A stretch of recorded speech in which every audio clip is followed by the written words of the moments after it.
Assalamualaikum warahmatullahi wabarakatuh. Waalaikumsalam warahmatullahi wabarakatuh. Alhamdulillah wassalatu wassalamu ala sayyidina Rasulillah sayyidina wa maulana Muhammad ibn Abdullah wa ala alihi wa sahbihi wa mawalah. La haula wa la quwwata illa billah, amma ba'du. Bapak-bapak, ibu-ibu, saudara-saudara kaum muslimin rahimakumullah. Sudah menjadi keyakinan dalam kehidupan kita bahwa segala yang ada permulaannya tentu akan ada penghabisannya. Setiap yang punya awal mesti akan punya akhir. Tidak ada keabadian dalam kehidupan dunia ini. Semuanya datang dan pergi silih berganti, berubah oleh pergeseran masa dan pertukaran waktu.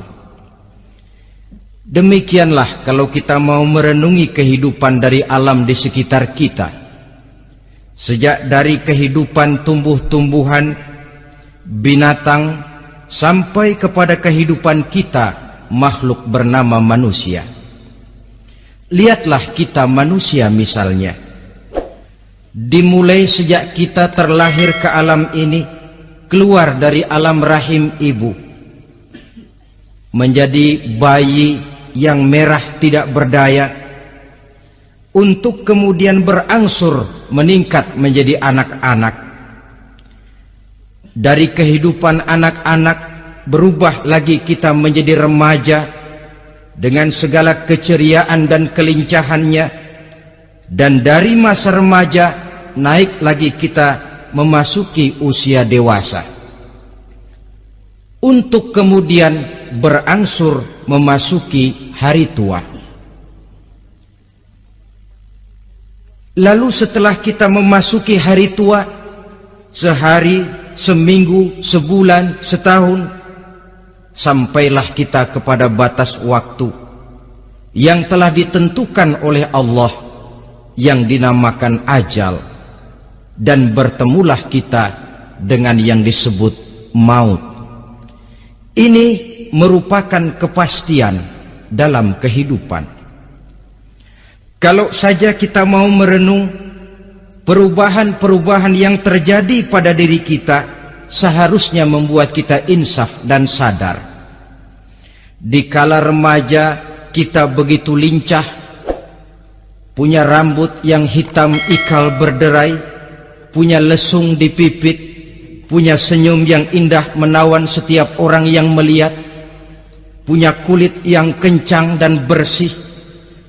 Manakala kita memasuki hari tua, perubahan frontal pun terjadi.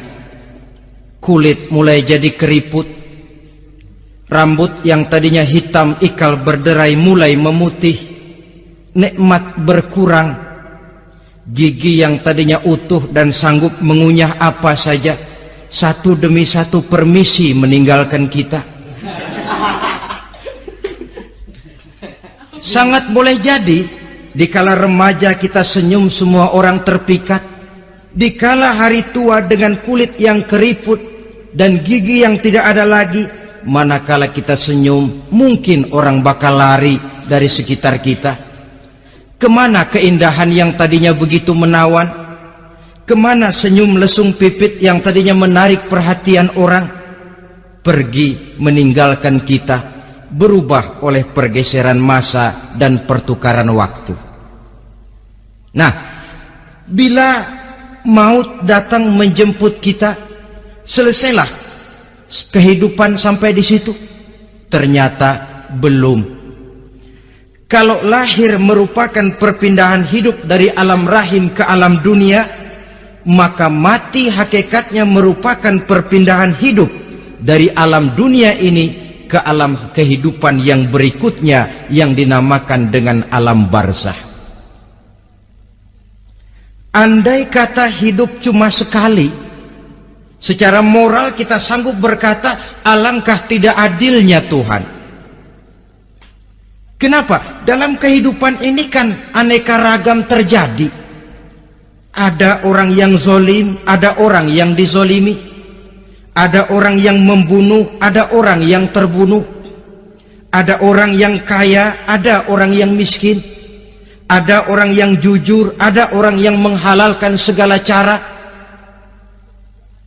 Sehingga banyak ketidakadilan yang terlepas daripada pengadilan dunia. Lalu orang pun bilang, di dunia ini katanya banyak pengadilan tapi sulit keadilan. Di dunia ini mudah mencari pengadilan tapi sulit untuk mencari ketidakadilan. Andai kata hidup cuma sekali, tidak akan ada hidup sesudah hidup yang sekarang ini. Bagaimanakah nasib mereka yang lepas dari pengadilan dunia ini?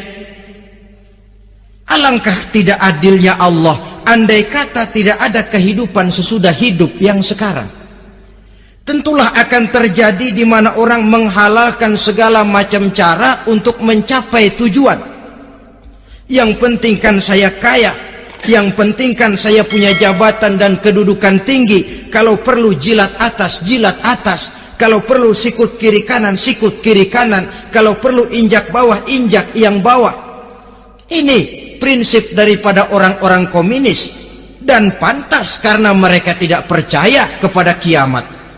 Pantas karena mereka tidak percaya akan adanya kehidupan sesudah hidup yang sekarang ini.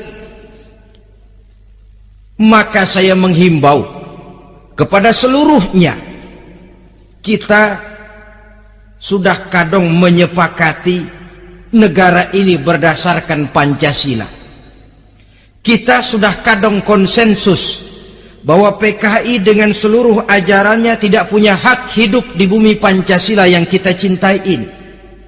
Maka salah satu ajaran PKI tujuan menghalalkan cara.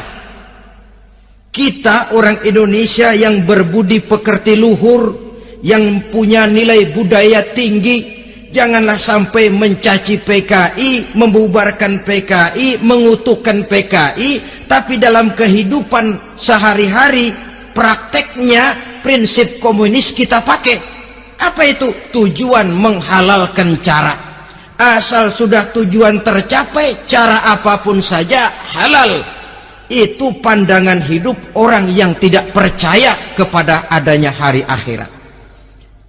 Sebagai muslim yang yakin akhirat ada, kiamat pasti akan datang. Hidup tidak cuma sekali. Maka kalau kita zalim, kalau kita berbuat aniaya, kalau kita melakukan korupsi, kalau kita merugikan orang lain, boleh jadi kita terlepas daripada pengadilan dunia. Tapi ingatlah, kita tidak akan pernah lepas dari pengadilan Allah, pengadilan Qadhi Rabbul Jalil, di mana kita akan diadili dengan seadil-adilnya, dan tidak satu perbuatan yang bersifat salah, yang bagaimanapun kecilnya, yang akan lepas dari pengadilan di akhirat itu nanti. Pantas saja kalau satu hari malaikat Jibril datang menasehati Rasulullah sallallahu alaihi wasallam, yang artinya juga menasehati kita semua. Apa kata malaikat Jibril kepada baginda Nabi? Ya Muhammad, ish ma syi'ta fa innaka mayyitun. Hai Muhammad, hiduplah semau kamu, tapi jangan lupa kamu pasti akan mati. Kalau memang dilarang tidak terlarang, dicegah tidak tercegah, kamu mau melaksanakan hidup menurut maumu sendiri, persilakan, hiduplah menurut mau dan gayamu. Tapi jangan lupa, fa innaka mayyitun, satu saat kau pasti bakal mati. Dan mati itu bukan akhir dari segalanya. Dia babak baru bagi kehidupan selanjutnya.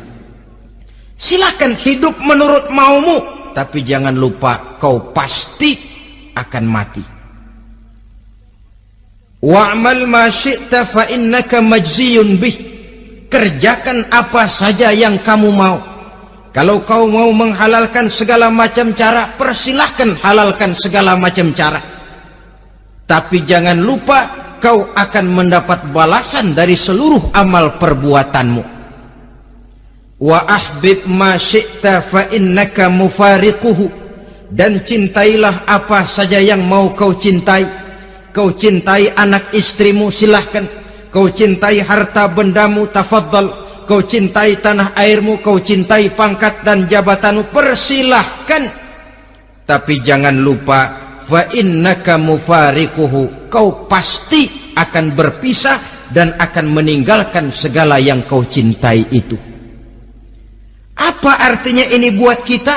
Ternyata sesudah maut datang menjemput kita, ada kehidupan sesudah hidup yang sekarang ini. Ini yang mendorong kita untuk dalam kehidupan di dunia ini tidak melakukan prinsip saenake dewe, semaunya sendiri saja, asal perut kenyang, asal pangkat tinggi, asal harta dapat. Masa bodoh dengan merugikan orang lain, masa bodoh dengan menipu orang lain. Iku jenenge saenake dewe. Muslim tidak diajarkan. Ingat manusia, setelah kau mati, setelah kiamat datang, kau akan dibangkitkan, kau akan dimintakan pertanggungan jawab tentang kehidupan yang sekarang ini. Saudara hadirin, oleh sebab itu kalau kita bicara soal kiamat, soal akhirat, ini memang masalah yang gaib, yang sepenuhnya tidak bisa dicernakkan dengan kemampuan penalaran intelektual.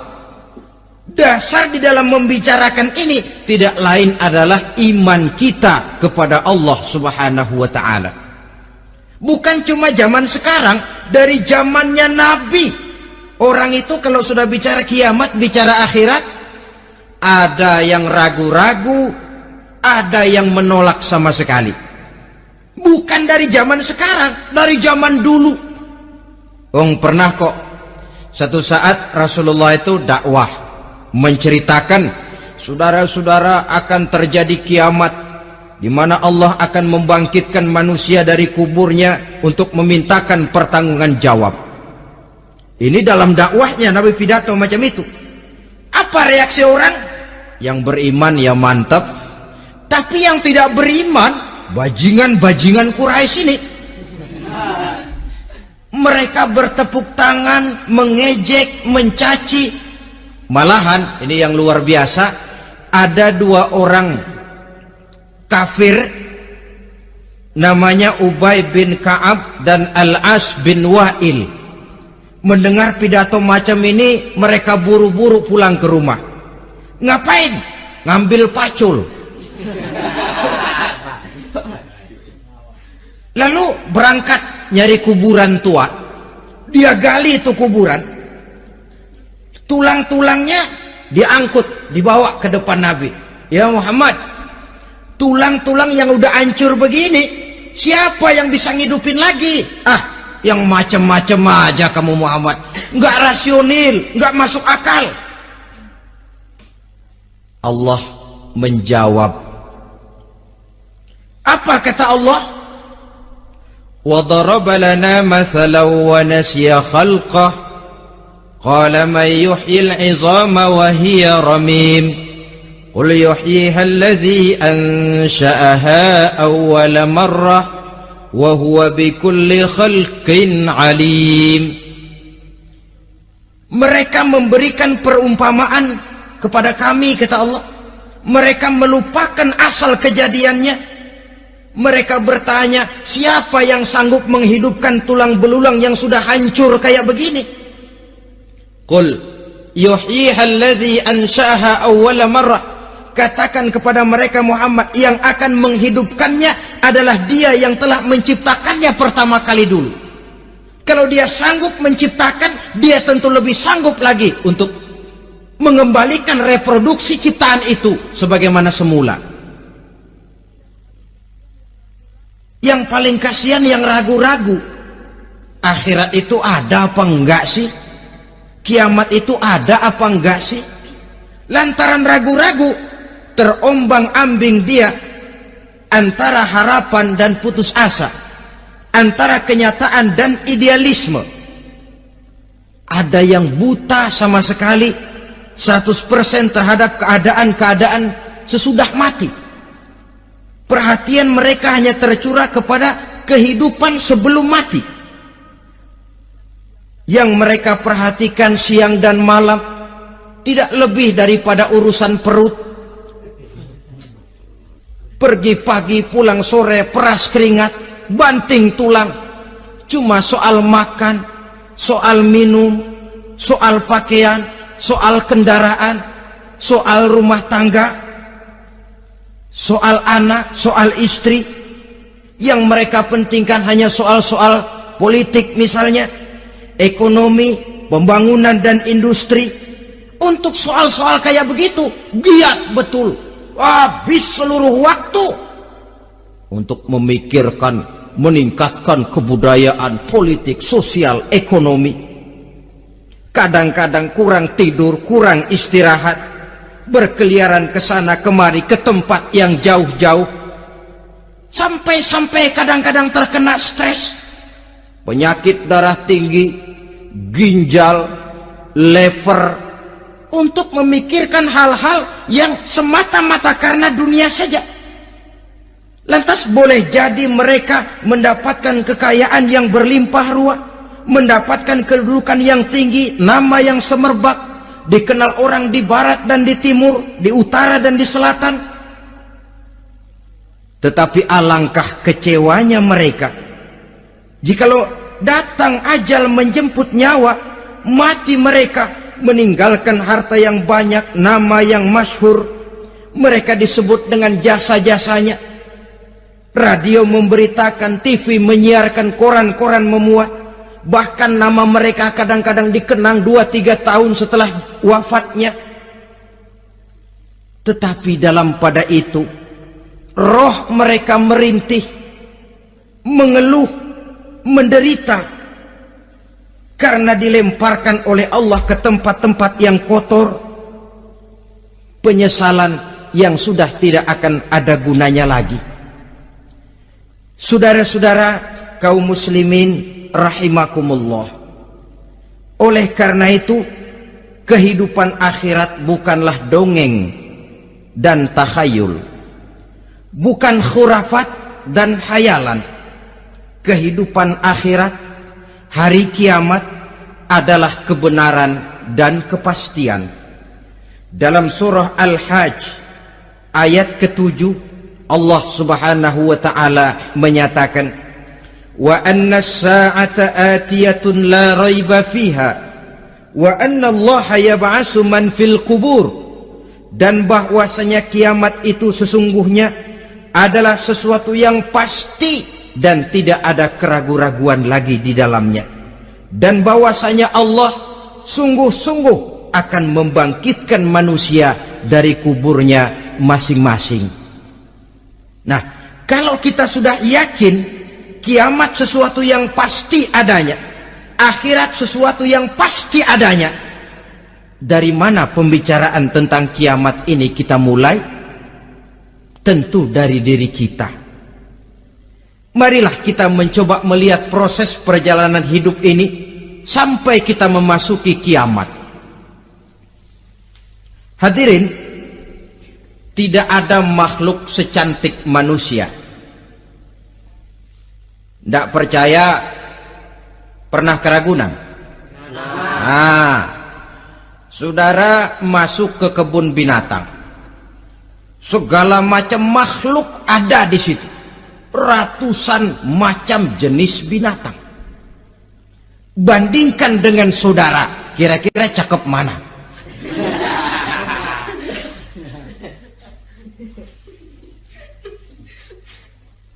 Dari seluruh makhluk yang diciptakan Allah itu, manusia fi ahsani taqwim, dalam bentuk yang paling sempurna, sejak susunan biologis sampai kemampuan berpikir. Biologis kita, ya Allah, diciptakan kita begini rupa, diberikan 2 kaki untuk berjalan, 2 tangan untuk bekerja, diberikan 2 mata, dua-duanya di depan. Pernah saudara mikir kalau mata kita yang satu di depan, yang satu di belakang? Rasanya nggak laku kacamata itu.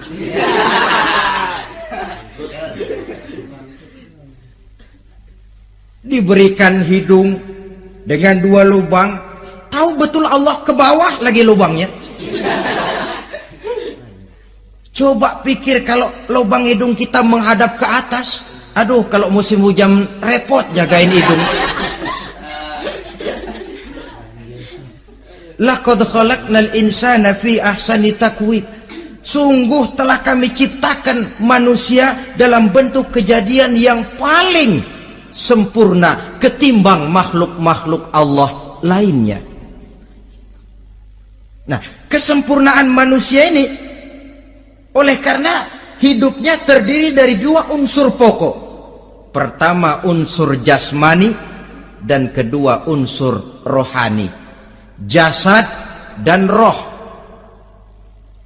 Jasad yang terlihat sekarang ini, potongan saudara yang ngejedok di depan saya ini jasad saudara. Ini yang berasal dari saripati makanan yang dimakan oleh bapak ibu kita.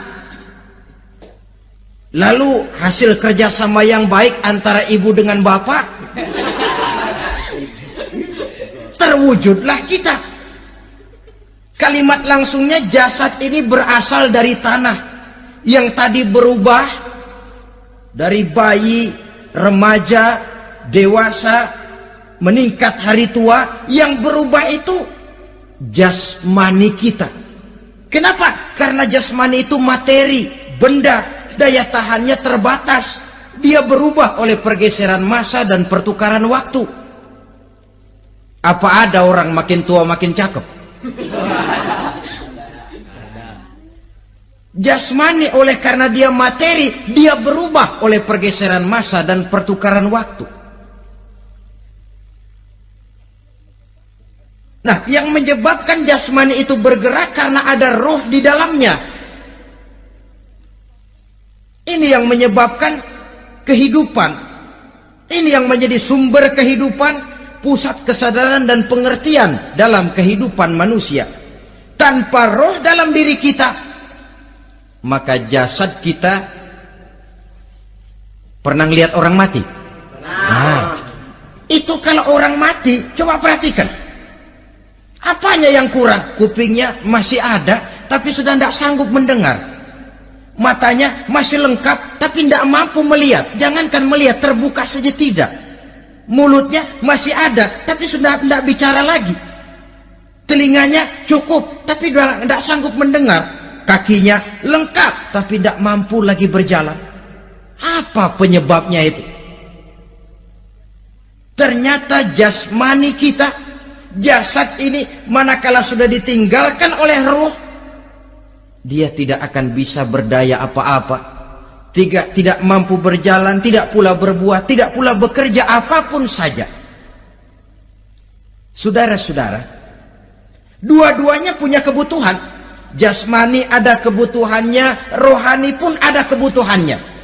Jasmani yang jelas perlu makan, perlu minum, perlu tidur, perlu pakaian, dan sebagainya. Nah, apabila saat berpisah datang, ajal sampai, berpisahlah roh dan jasad.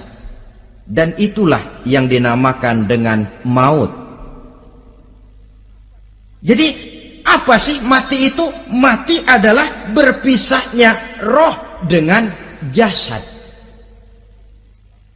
Sebab itu Islam sangat menganjurkan kita untuk banyak-banyak mengingat mati.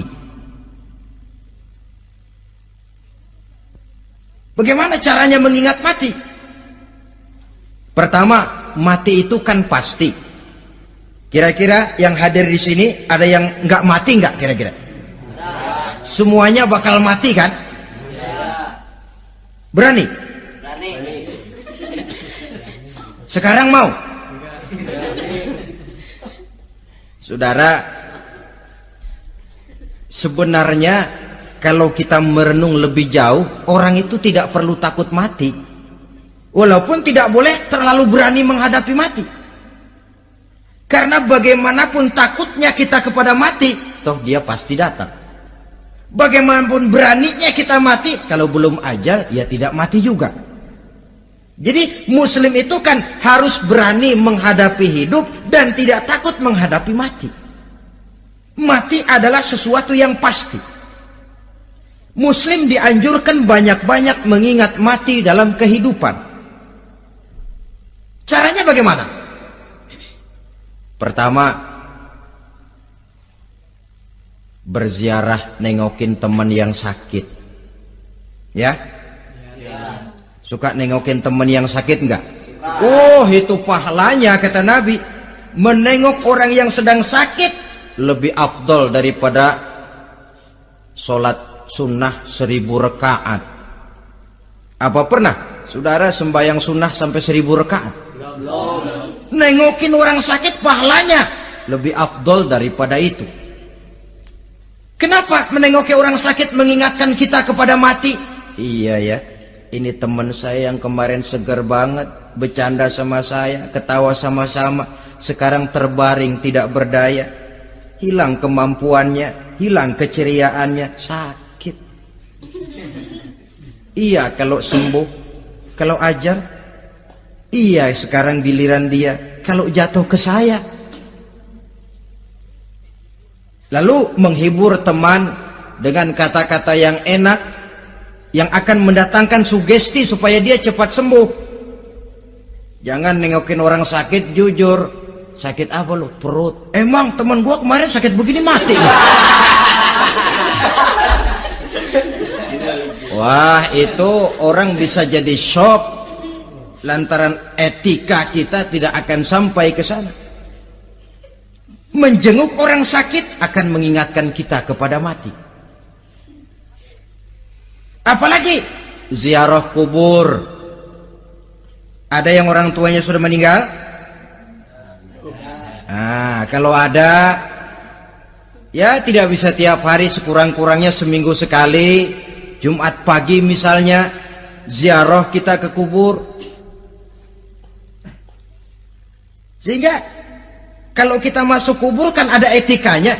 Assalamualaikum ya ahlal kubur wa inna insyaallahu bikum lahikun. Hai penduduk kubur, keselamatan bagi kamu dan kami yang masih hidup sekarang ini insyaallah pasti bakal nyusul kamu. Iya, yang kemarin gagah benar sekarang terbaring tanpa daya. Ini unggukan kuburannya. Yang kemarin ada sekarang sudah tidak ada. Kemana dia? Kami satu saat pasti akan begini. Ingat mati. Lalu apalagi yang bisa membuat kita ingat kepada mati? Mengawal jenazah. Bukankah sangat dianjurkan oleh agama? Bahkan kalau bisa sejak mengurusnya, memandikannya, mengkafankannya, menyolatkannya untuk kemudian mengantarnya ke kubur.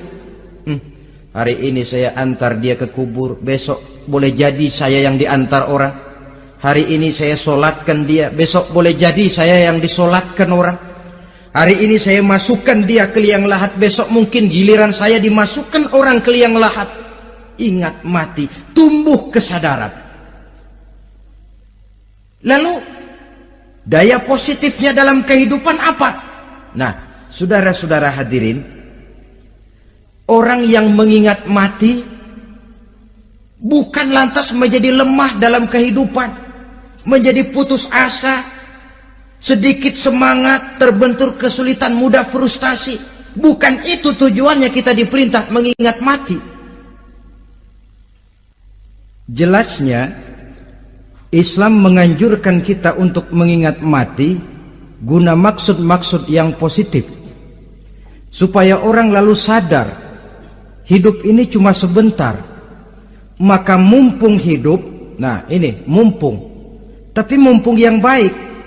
Mumpung hidup, maka hidup yang singkat ini harus saya pergunakan dengan sebaik-baiknya, melakukan kebajikan yang sebanyak-banyaknya, menjauhkan rasa malas, menunggu keajaiban yang datang dari langit, berleha-leha, bermain-main, sementara maut kalau dia datang tidak pernah main-main.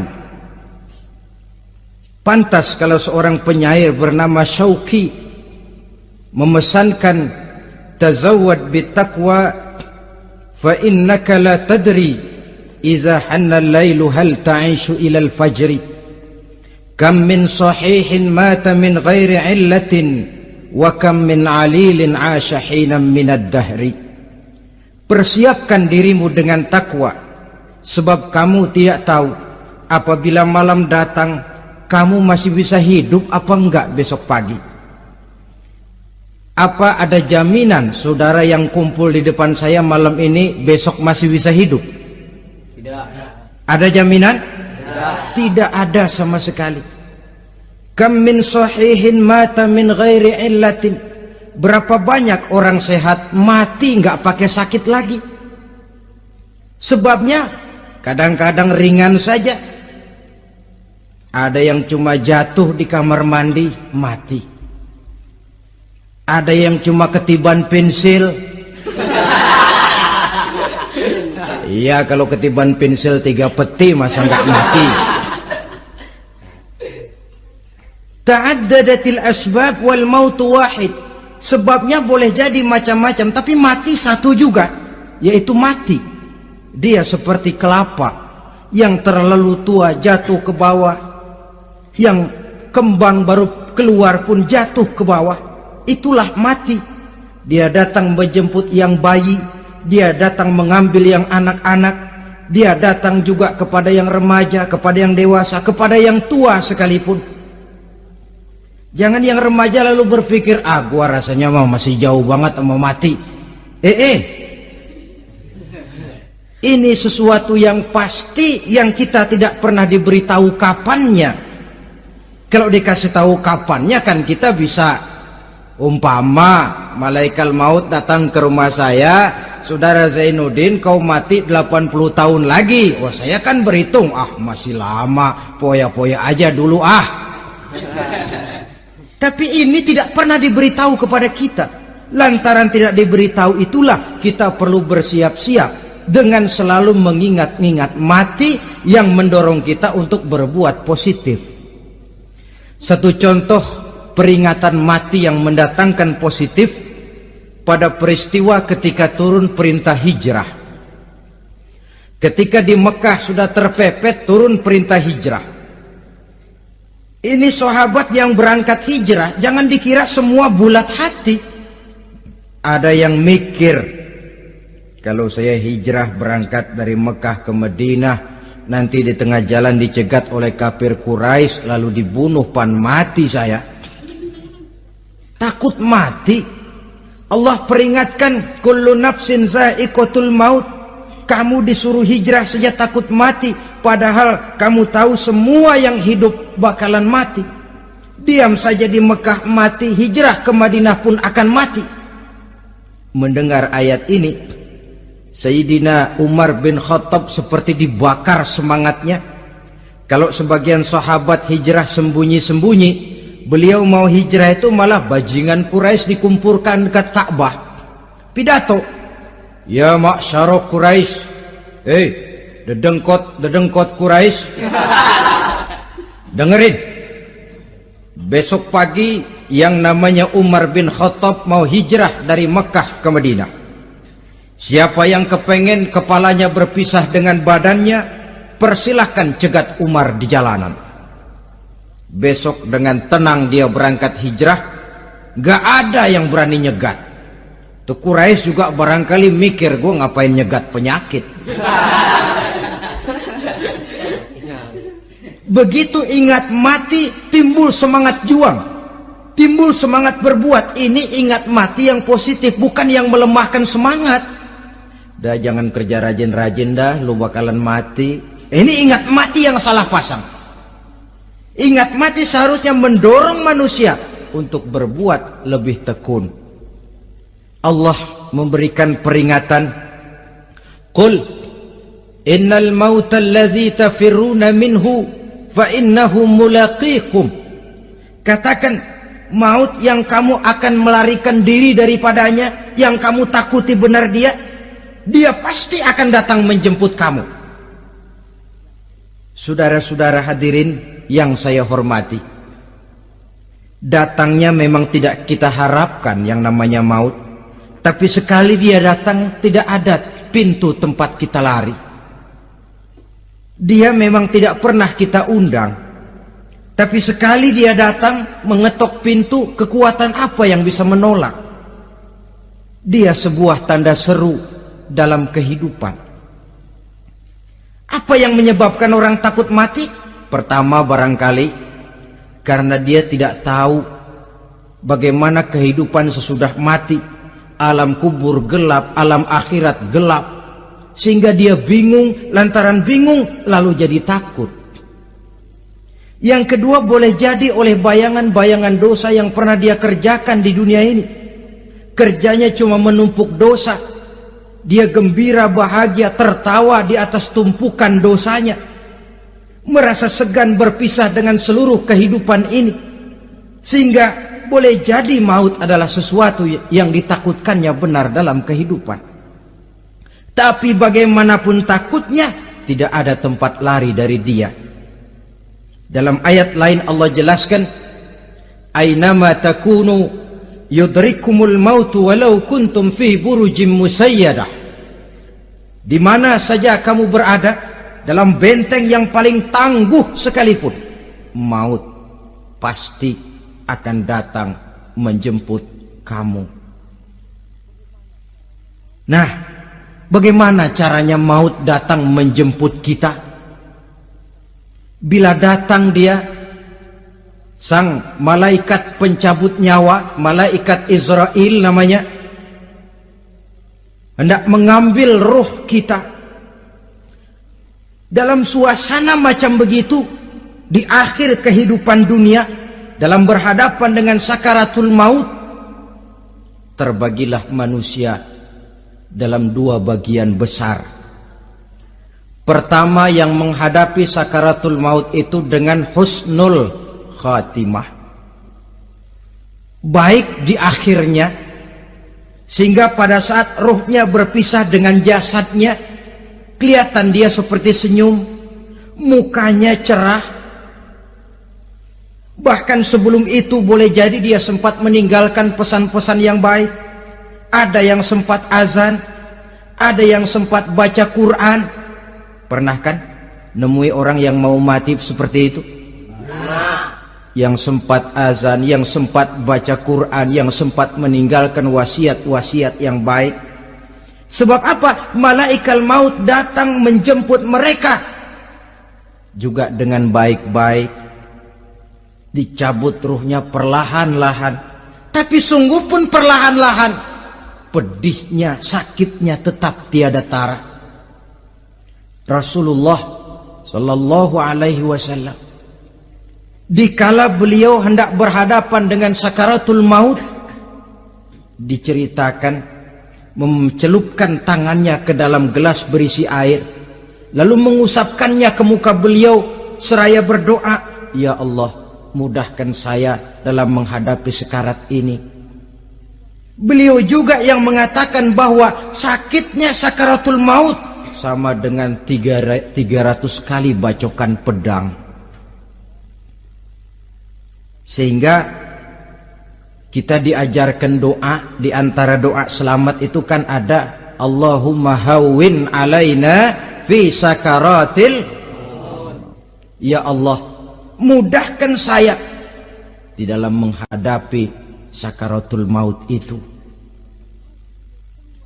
Ketika ruh ini keluar dari jasad, mata masih mengikuti ruh itu. Sehingga kadang-kadang ada yang matanya terbelalak dan tidak sempat ditutup, terbuka terus, mengikuti ruh itu keluar dari jasadnya. Adapun golongan kedua, manusia yang ketika berhadapan dengan sakaratul maut mendapatkan su'ul khatimah, jelek di penghabisannya. Sekaratnya sudah setengah mati, lalu jelek juga di akhirnya, mati dalam keadaan yang tidak baik, tidak terpuji.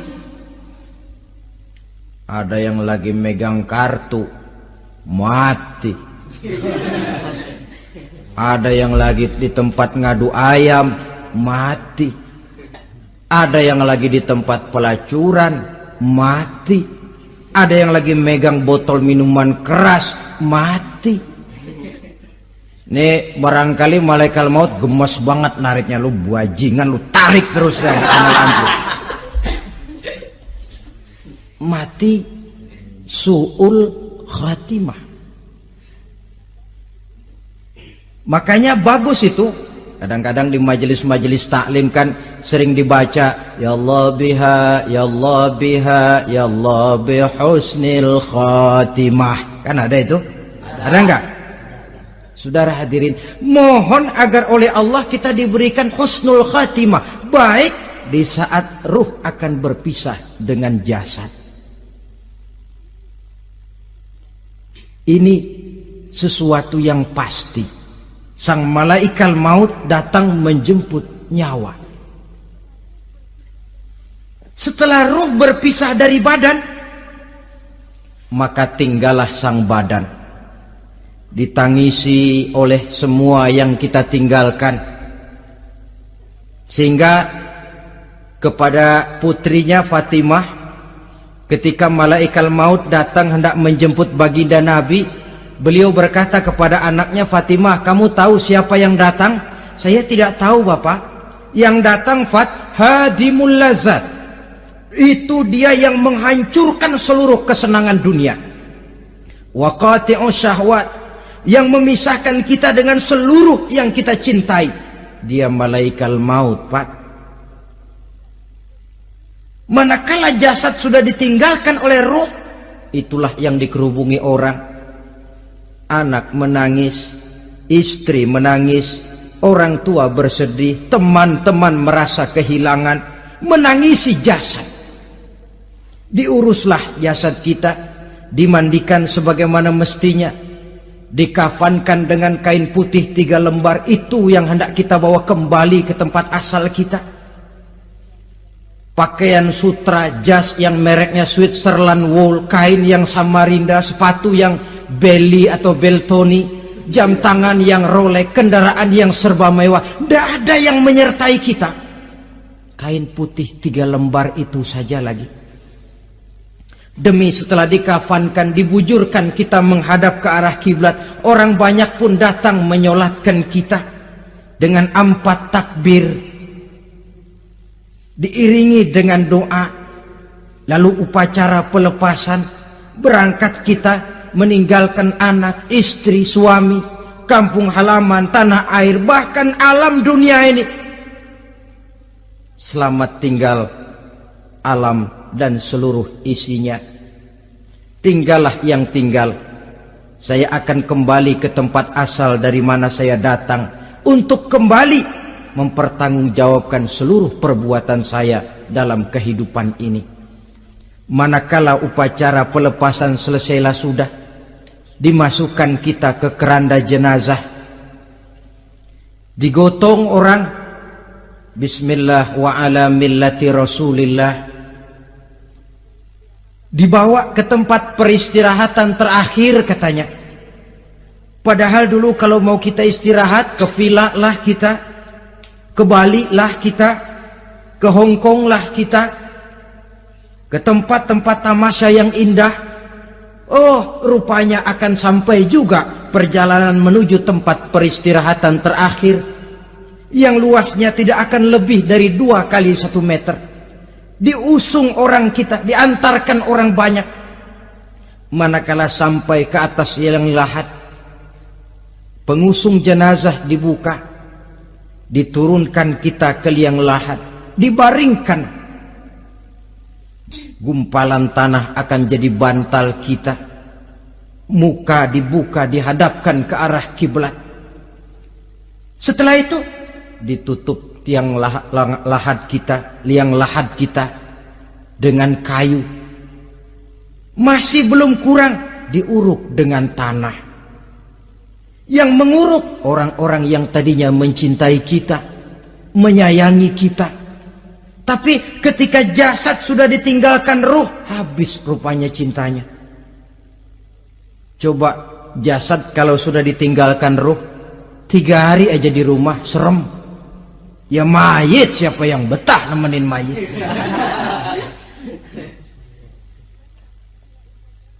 Lalu bila upacara pemakaman selesai, maka berusahalah semuanya.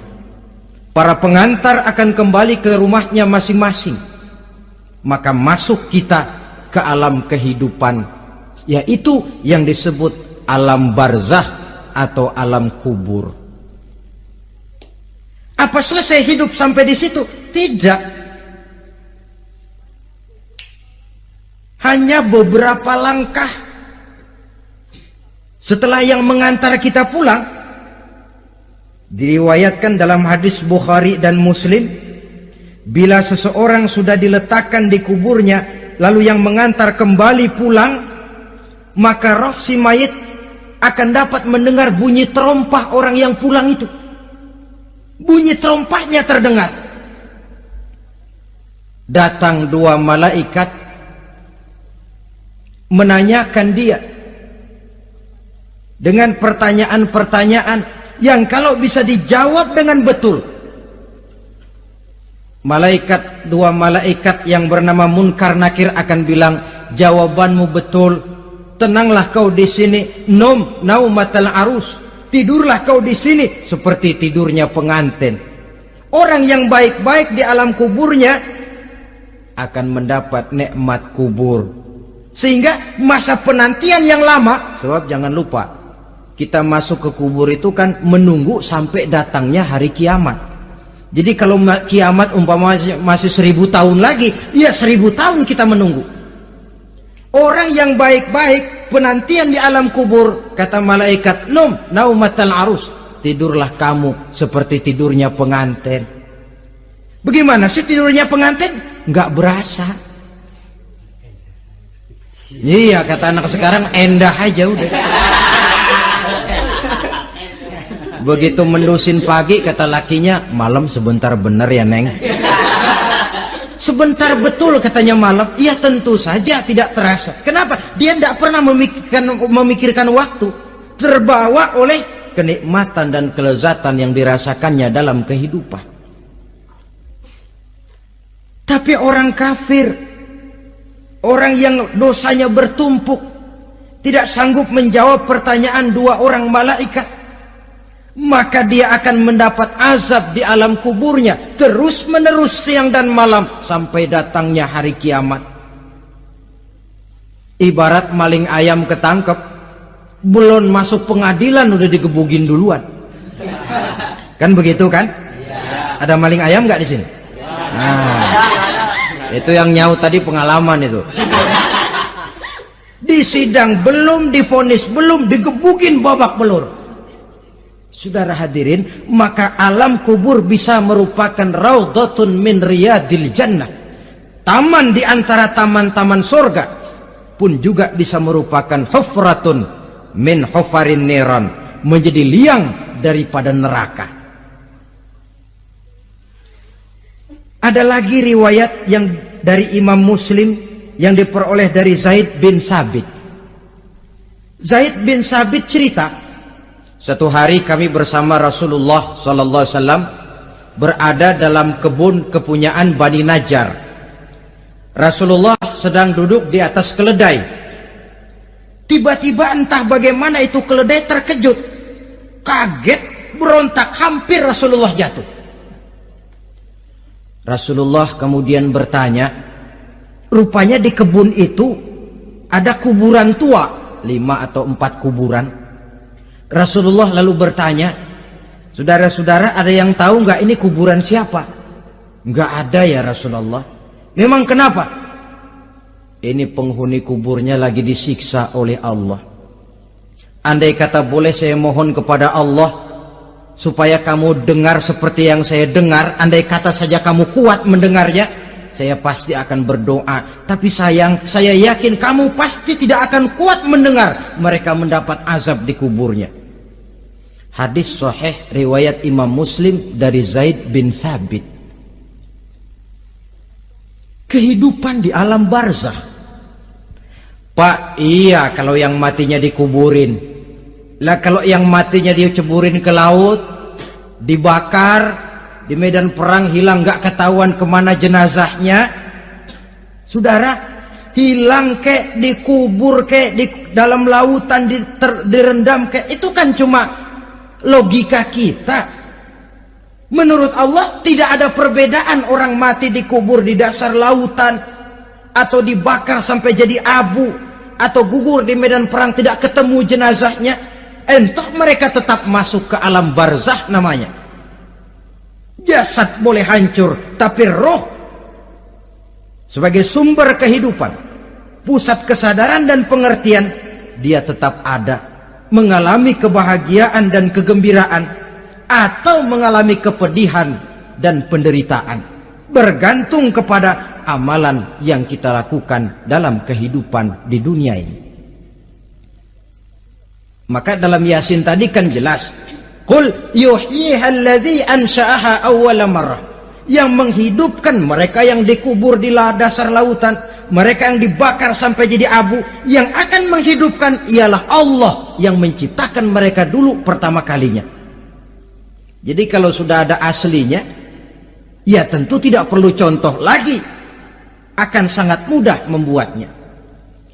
Orang tua kita, keluarga kita yang sudah berpulang, mereka di alam barzah sekarang ini bisa mendapat nikmat kubur, bisa mendapat azab kubur, bergantung amalan mereka dalam kehidupan di dunia ini. Dalam Musnad Imam Ahmad dan Sahih Abi Hatim malah ada tambahan riwayat, orang yang banyak kebajikannya di dunia, amalannya akan datang menemani dia.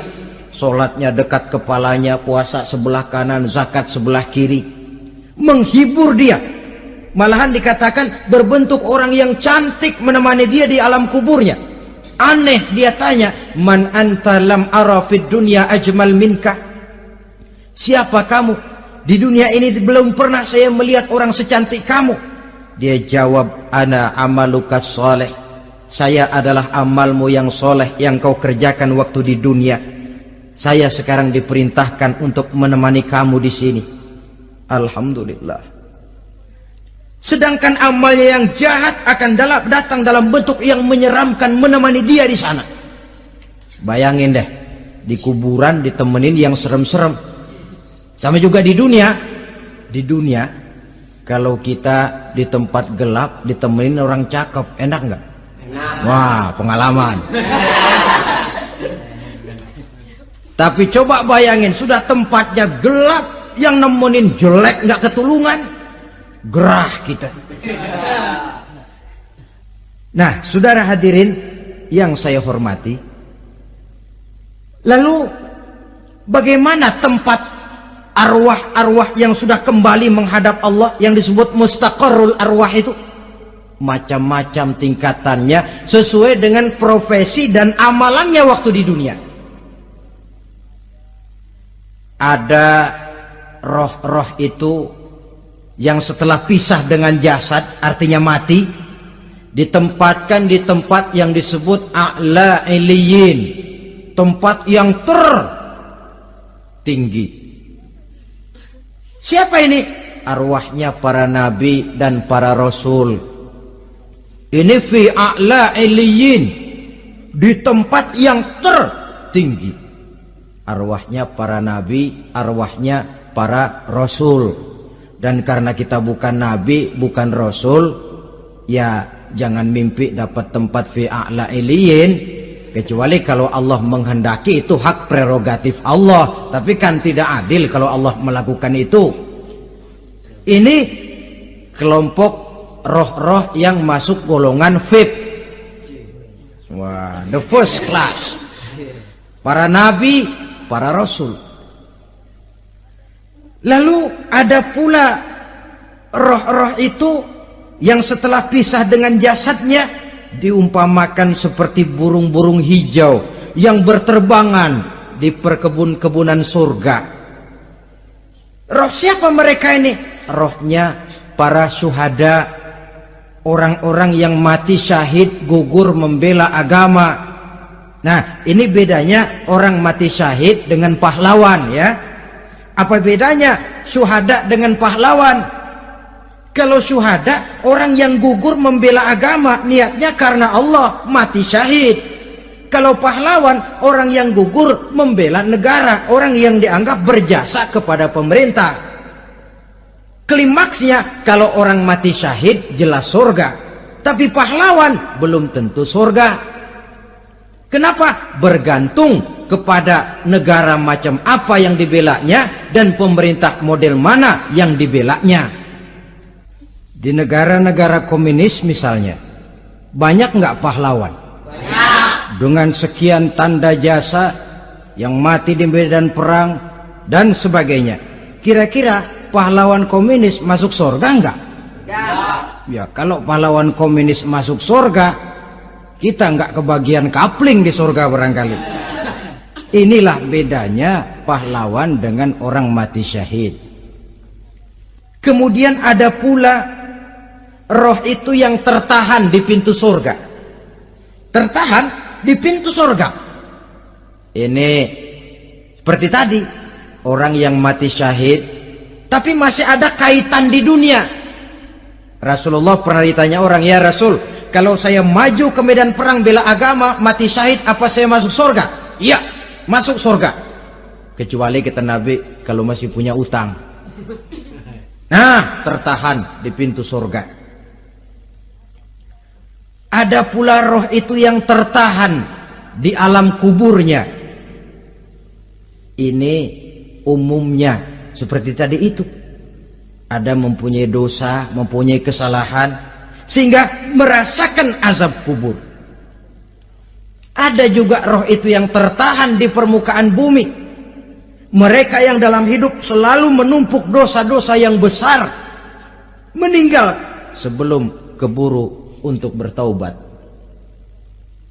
Saudara hadirin yang saya hormati, inilah yang kita khawatirkan. Sebab jikalau pada saat roh sudah datang, jikalau saatnya roh datang berpisah dengan jasad, menemukan sakaratul maut, saat itu taubat sudah tidak akan ada gunanya lagi. Masuk ke alam kubur, mendapat azab kubur sampai datangnya hari kiamat. Berapa lama di alam kubur ini? Menunggulah kita sampai datang saatnya kiamat. Nah, saudara-saudara, apa tanda-tanda hari kiamat? Kapan dia akan datang? Bagaimana hal ihwal manusia pada saat terjadi kiamat? Bagaimana alam ini? Bagaimana perhitungan di padang mahsyar? Insya Allah akan saya ungkapkan pada bagian kedua dari ceramah ini. Insya Allah kita akan lanjutkan pembicaraan ini sampai kepada terminal paling akhir, surga dan neraka. Inilah saja pertemuan kita pada kesempatan kali ini. Terima kasih banyak atas segala perhatian. Mohon maaf atas segala kekurangan. Wabillahi taufik wal hidayah. Wassalamualaikum warahmatullahi wabarakatuh. Waalaikumsalam warahmatullahi wabarakatuh.